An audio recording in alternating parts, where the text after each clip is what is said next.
Running Sentences presents Wasteland City, A Tale of Lost Memories. Part 1. A Lost Man with No Memories. The discovery of a young man with no memories means that Hugh Mustang has a new unwanted case on his hands. One that he's unsure of because it all seems so convenient. This is a work of fiction. Any resemblance to actual people, living, dead, or actual events is of pure coincidence, and the story is all of the author's imagination.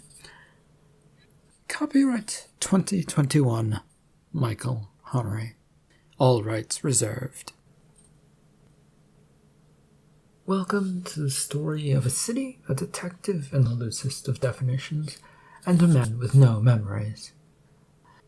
The city of Wasteland City is set into a mountainside with its rich up on the high mountain peaks, and the poor and the average people stuck in the middle, and the rest dumped along the shallow rocky bottom into the grasslands. Surrounding all of this is the green waste of grasslands which only a few people live along.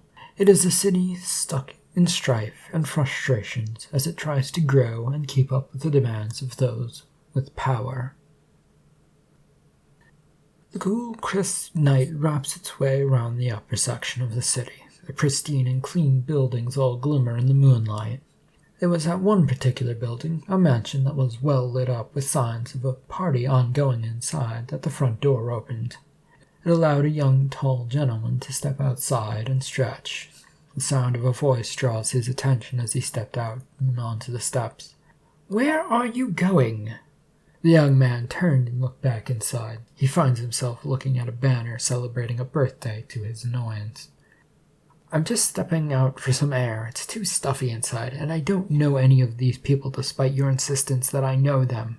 I don't even know why you wanted me to have this party here of all places." "It's because this is the town everyone is talking about, and work has taken me here." With a shake of his head, however, the young man turned and headed down the stairs. The door was quickly shut, leaving the man in the moonlight and the burning street lamps, though both of those seemed to be fading in the night. He walked a few feet one way before deciding he wanted to go the other direction, trying to find himself and where his mind wanted to go. The wall seemed like it would be an appropriate spot, as it might provide some amusement to see who was crossing across the border of the city. Not all types were approved to get across, but on the occasion there might be some odd types to get through, and they could be made fun of.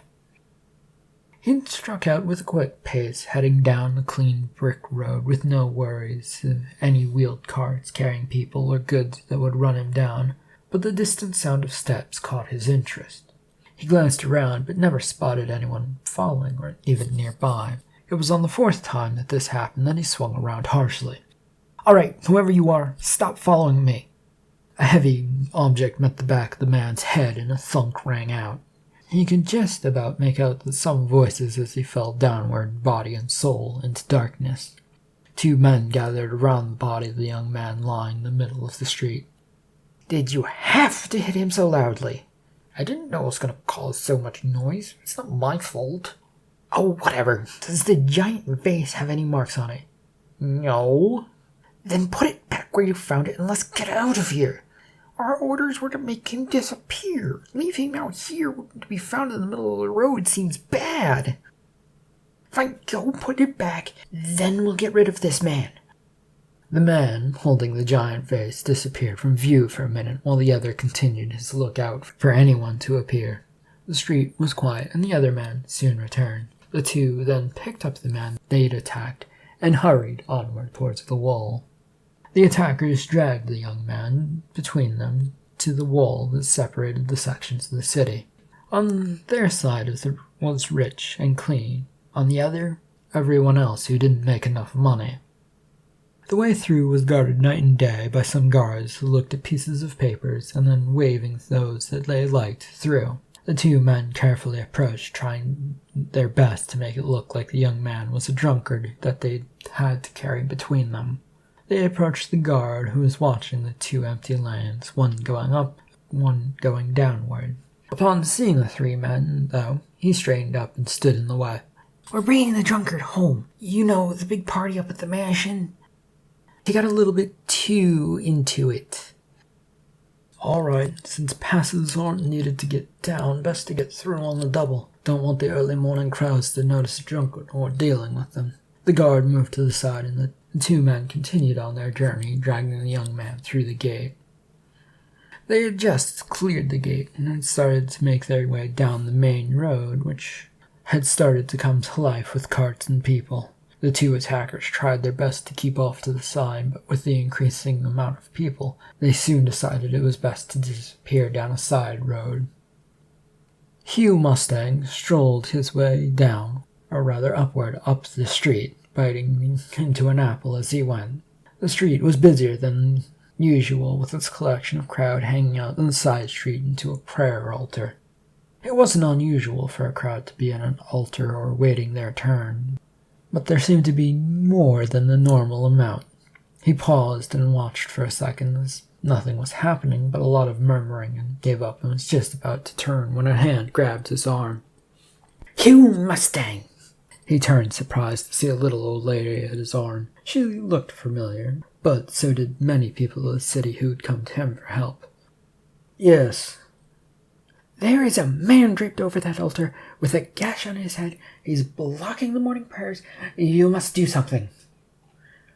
"Oh, where are the town cops? They should fix this matter." "Will you just come and deal with this already?" The old lady, with quite a bit of strength, yanked at his arm and carried him into the crowd, and then into the back alley. The crowd parted as the old lady took Mustang down the alleyway to the altar. There, strewn across said altar, was a young man, as the old lady had described. But the young man was dressed fancily, like he was from some upper crust of society. Mustang's interest kicked in as he approached. "Are you sure this isn't just some kind of gift to your god?" "Our god isn't cruel to dump dead people onto altars." The young man on the altar stirs and wakes up with a moan and groan as he reached for his head. "Ow. Ah. Oh, so much for the dead theory. Oh, are you okay, sir? Do you know where you are?" The young man slowly got up off the altar, holding his head. He stood shakily on his feet, and Mustang quickly moved to grab a hold of the man to hold him up. The crowd behind them, realizing that this wasn't a murder scene, quickly dispersed, the old lady among them. "Where am I?" "Wasteland City. What's your name?" The man stumbled even in Mustang's grasp, and the tight alleyway, while supportive, also felt constrictive. Gently, Mustang moved the young man towards the alleyway exit, hoping that somewhat cleaner air out in the open of the street might help. Still, he pressed a few questions home as they went. "What's the last thing you remember?" "It hurts, and when I think about it, well, it doesn't come to me. I know there should be something there." "Okay, well, I'll get you to a doctor then." They proceeded at a slow pace that strengthened a bit with each step until they were almost normal by the time they got to the road. Mustang emerged onto the road with the young man helping him along as he gathered strength to walk on his own 2 feet. The crowd, having mostly dispersed, gave them room to stand. But this was soon interrupted. Charging into the fray with their poofy hats and poofing about as they made their way in, a group of cops, led by Sheriff Ugly McGee, came charging in to take charge. The group of officers, in their overdone and fancy uniforms, came to a skittering stop just in front of the alleyway. McGee takes charge and marches down the alleyway, only to come back a second later. "All right, the police are here. Everybody can calm down. Where's the body?" "There is no body, Ugly. Just a terrible hurt young man right here." "Don't call me ugly, Mustang. It isn't appreciated in this trying times. And if there's nobody, then there's nothing for the police to do here. Back to headquarters, boys." "Wait, what? You can't just leave this man. And don't tell me not to address you by your name." "Not our job. Anyway, since you're here first on the scene, you get it, Mustang. Or do you have some field case of your detective's practice? Ugly didn't wait for a response. He shouted something about another case to his officers. And then the lot of them charged off down the way they came. Fat lot of use they are. How are you doing though, sir? Your memories come back? The young man simply shook his head now and then looked around like he was trying to think or remember something. The blank expression on his face, however, said everything that Mustang needed to know. The man knew how to walk and talk, but the rest of it wasn't there at the moment. The only thing left to do was to get him to a doctor. Gingerly, Mustang stepped over to the young man and took him by the arm to start guiding him towards the nearest doctor's shop, but the young man recoiled at the touch. "What are you doing?" "There's a doctor's office down the road. We need to get you to see him and to make sure that you're okay." "Fine, but I feel like I can walk on my own now." Mustang held up his hands and stepped down the road to head down the busy street. The young man straightened his tall frame up and slowly followed after him. The two men snaked their way through the busy street as they went downwards, away from the wall and the rich. The early morning sun rose higher and a little too much heat for the mountainside. It took them a little while to get from the richer section down to the dirtier section. The lower and lower they went. It was here that Mustang turned off down a side road and then stopped in front of a small faded sign. It had some indistinguishable words etched upon it. He turned to his new acquaintance and tried to offer a smile, and then opened the door to the shop, which protested with a mighty creak. They both entered inside to the dark interior. The interior of this shop was of slightly better upkeep than that of the exterior, except it was darker inside. There was a sign clearly proclaiming this to be Dr. Vander von Klomp Emporium of Fixing above a nurse sitting at a desk. She was reading a newspaper and completely ignored them, even as they stepped up to her. "Is the doctor in, nurse?" "The doctor will only see patients when he is ready to see them. I don't think he intends to see anyone today, so go away."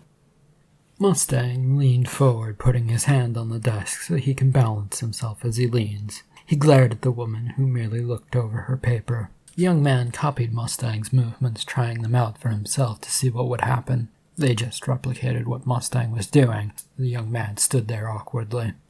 "The doctor is in for this patient. If I remember correctly, he's been talking about getting a person who lost his memory to run some experiments on. This young man happens to meet that criteria. So, if you would please go see the doctor." The nurse threw the paper onto her desk and rose with a harumph, glaring at the two of them, then turning and walking a few steps behind to a door opening that was there and vanished into the dark interior. Mustang had lost interest in watching her and picked up a paper to see if anything about a disappearance or something was in it. The paper, however, was only the usual dry drivel about the comings and goings of a few elite people. The mayor's column also, and then finally the daily deals in a few markets around town. The nurse came back into the room, having not lost any of her annoyed look. "The doc asked how bad is the memory loss?" Mustang turned to the young man, who stared blankly at the front page of the paper. "Well, sir, do you remember anything about yourself?" "Oh, I'm a person. I know I have a name, but I can't think of it. And there's something else there, but..." The nurse stood aside. "Come on, let's get you tested out. Mustang, you get to wait here. Don't bother coming with us." The young man looked at Mustang, who gently, without touching him, corralled him to the door where the nurse stood. The nurse, taking the cues from Mustang's, guided the young man through the doorway. She continued to guide the young man from the doorway into the hallway that was just beyond the lobby that stretched from right to left. She brought him down to the left until they reached the one door in this section of the hallway. The young man reluctantly looked about as she opened the door and ushered him in. A second later, from the right side of the hallway, the door opened and out came Dr. Vander von Klomp, who charged down the hallway and into the room that the young man had just gone into. The nurse then also entered and closed the door quietly behind her.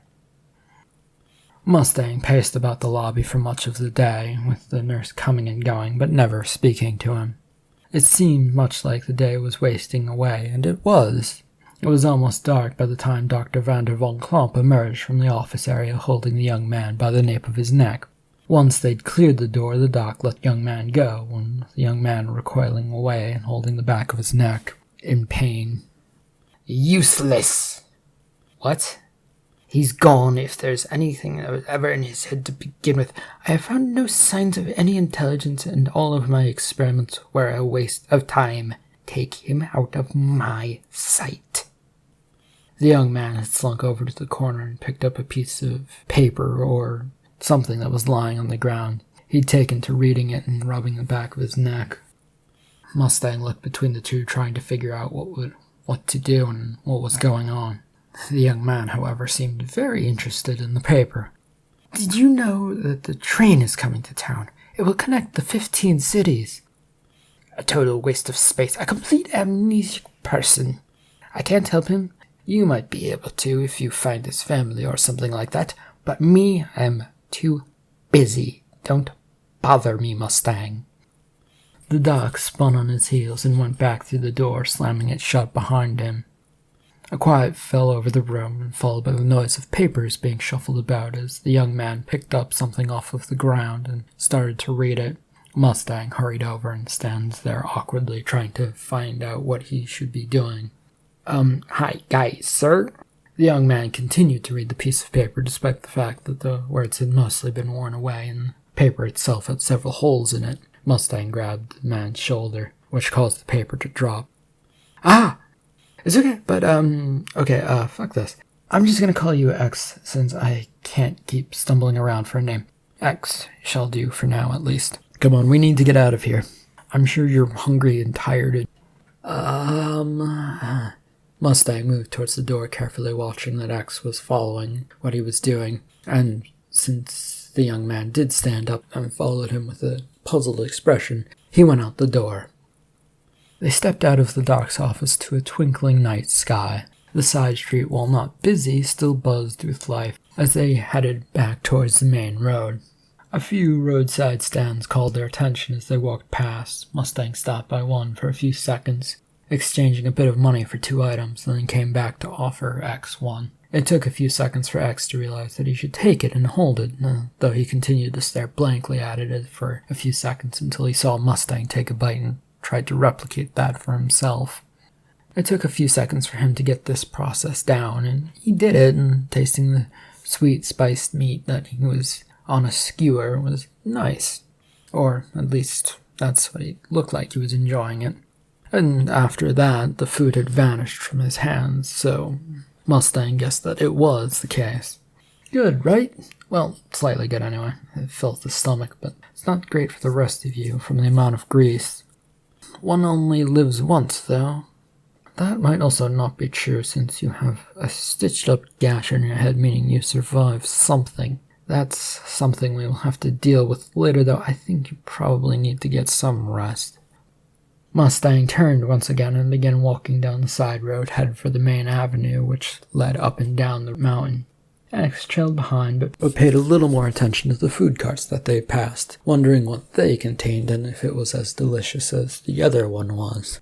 Despite the fact that night had fallen, the city was still very much up and about. The main street was filled with all the sorts of people moving about, and many of them trying to attract customers, and even a few grabbed at X only to be stopped by Mustang, who would guide X away from the hawker. This continued for a mile or so before they managed to make it to another side road, which Mustang went down, and X continued to follow.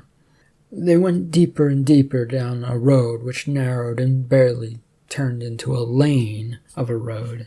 Everything seemed to have developed a fine layer of grim grime that sat there challenging any and all that tried to remove it.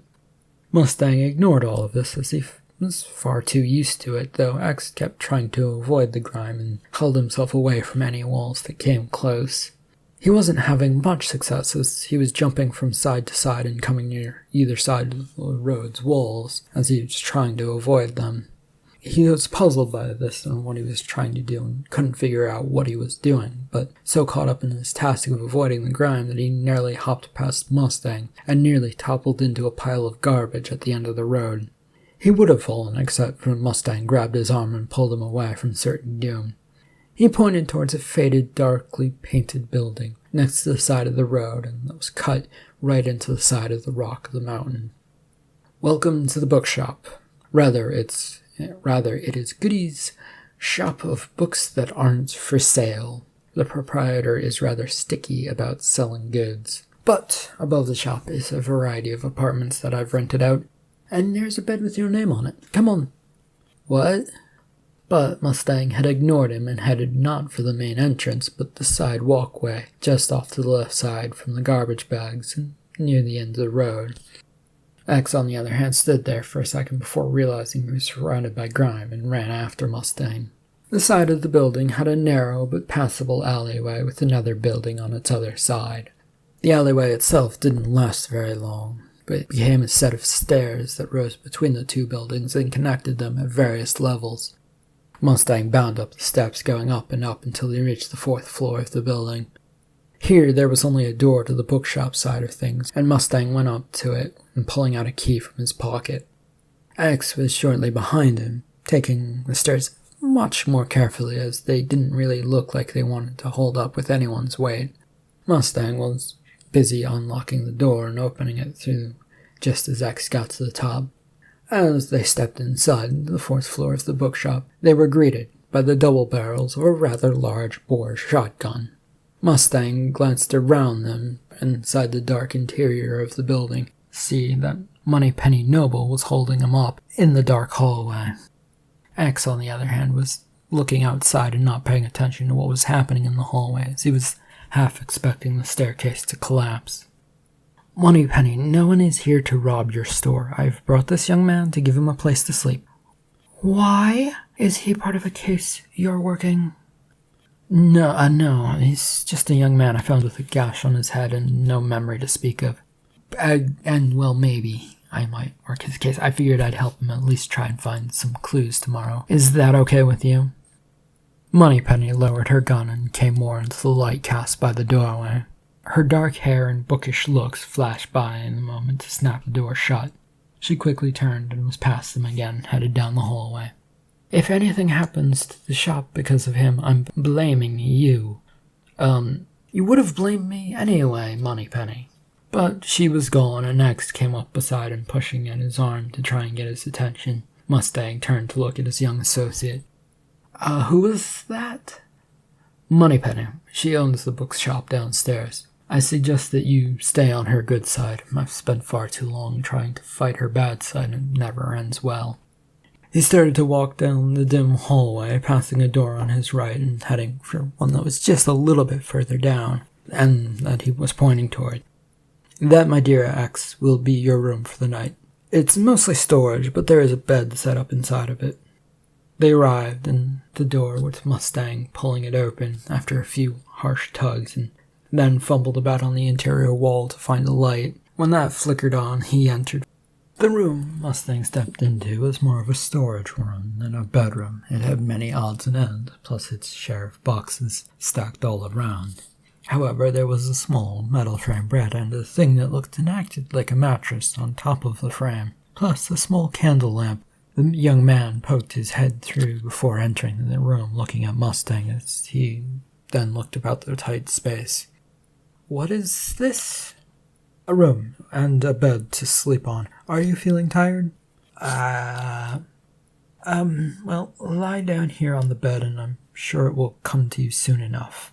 When X didn't move, Mustang found himself showing him what he meant and then getting up to get out of the way. X, unfortunately, copied every movement down to the last T, even getting up after lying down.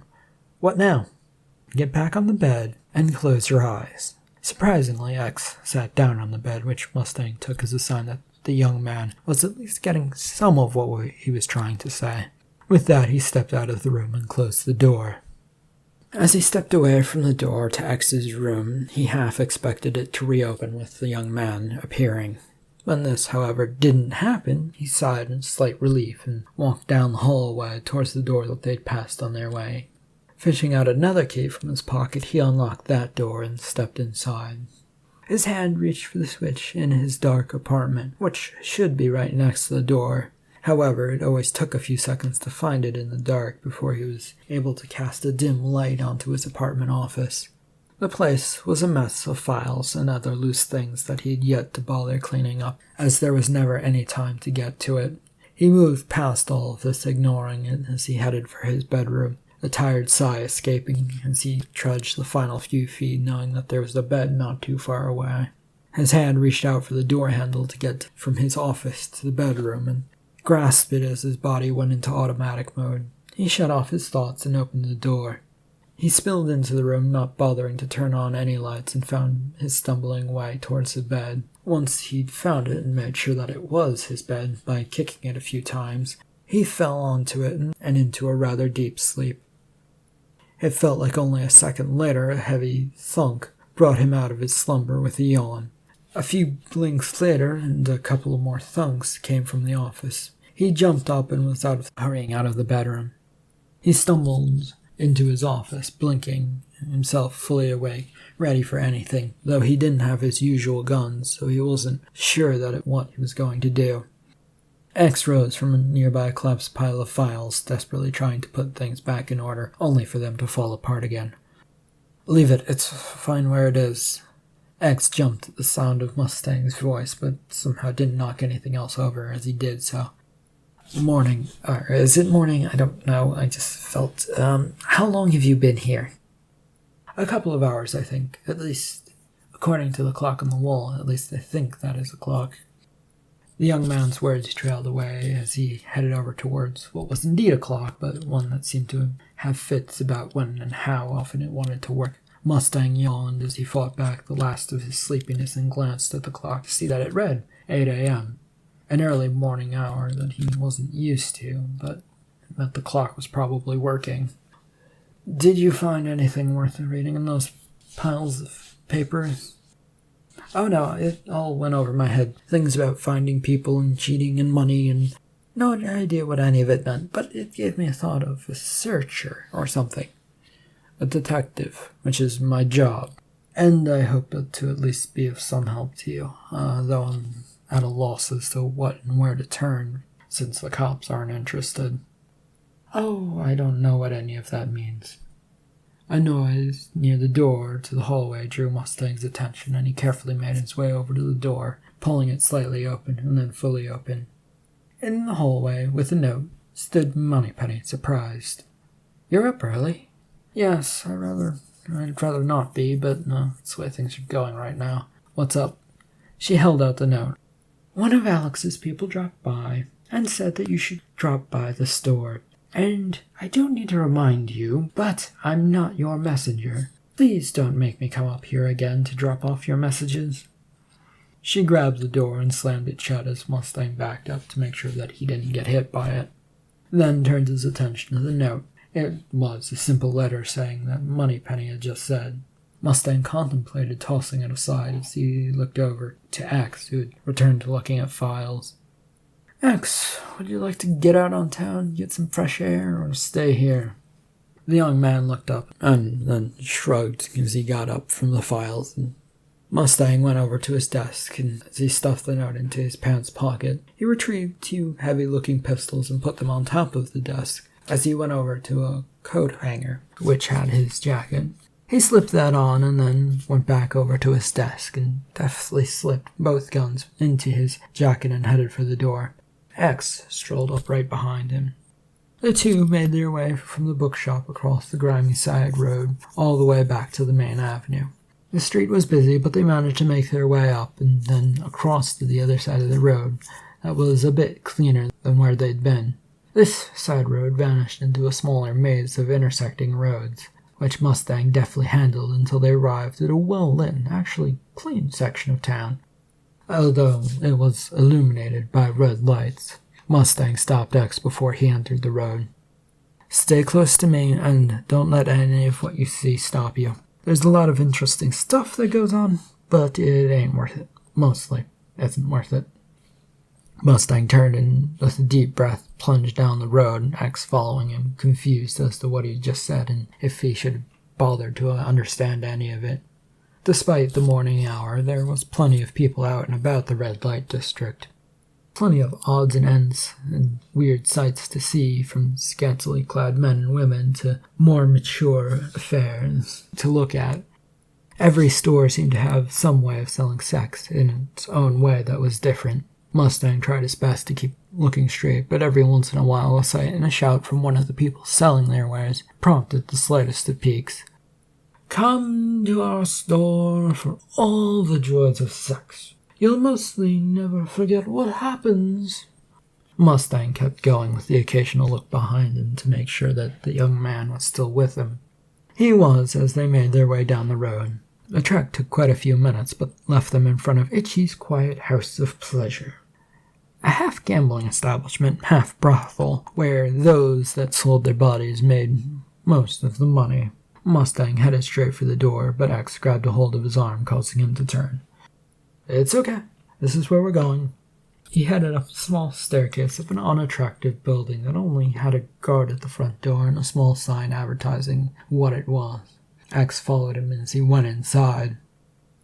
The interior of the building, however, was much nicer, though tones of quaintness ran through it.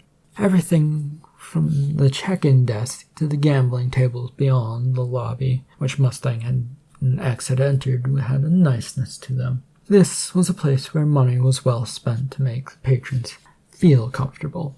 Pulling the scrap of note out of his pocket, Mustang walked to the check-in desk, which had a host guarding the entrance to the gambling hall and beyond. The host had eyed them ever since they'd come in and sat up in his chair as they approached. "Yes, what do you want?" "Alex asked to see me." He threw the note onto the desk, and the host grabbed it up and read it.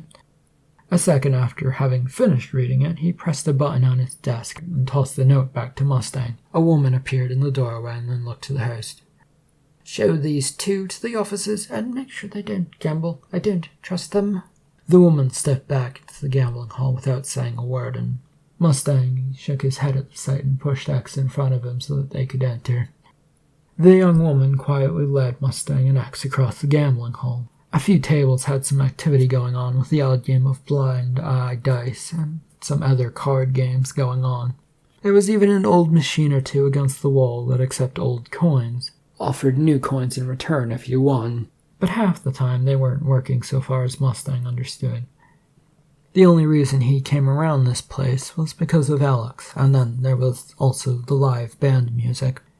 There was always some big band jazz playing that always seemed to hazard close to being bebop without going over that edge. It made for a nice night out, if management decided it was okay that he wasn't partaking in either of their preferred choices of spending money.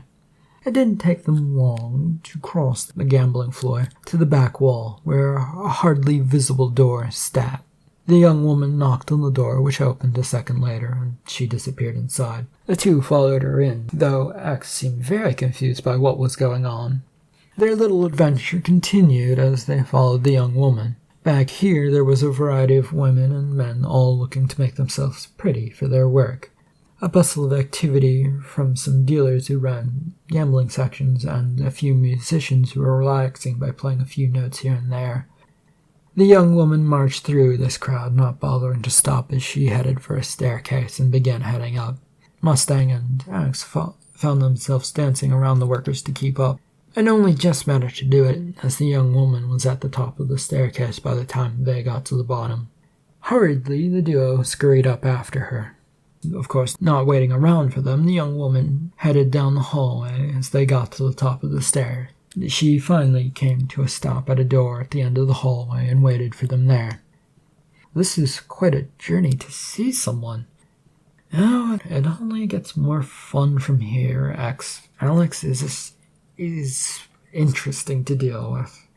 They proceeded down the hallway towards the door, which the young woman opened as they came close. With no other place to go, Mustang and X entered the room with the door being slammed shut behind them. They found themselves in a luxurious office with a plush carpet and artwork hanging from the walls. It was comfy as they walked further in towards the empty desk with a few papers on top of it. The closer they got, though, the easier it was to see that the room was divided into two sections. On one side was a changing area, screened off by a changing screen. The other was the office itself. The office was empty aside from them and the morning light streaming in from the nearby upper windows. I think this looks nice, or does it? I can't figure out what I'm supposed to think of, or I think my mind just turned off. X was saved from further diving down the deep road of quandary as the door opened and in strolled Alex. Her coppery hair was pushed back by her hands as she came in and looked like she'd just dealt with a mess. She glanced between the two guests before proceeding towards the changing section of the office.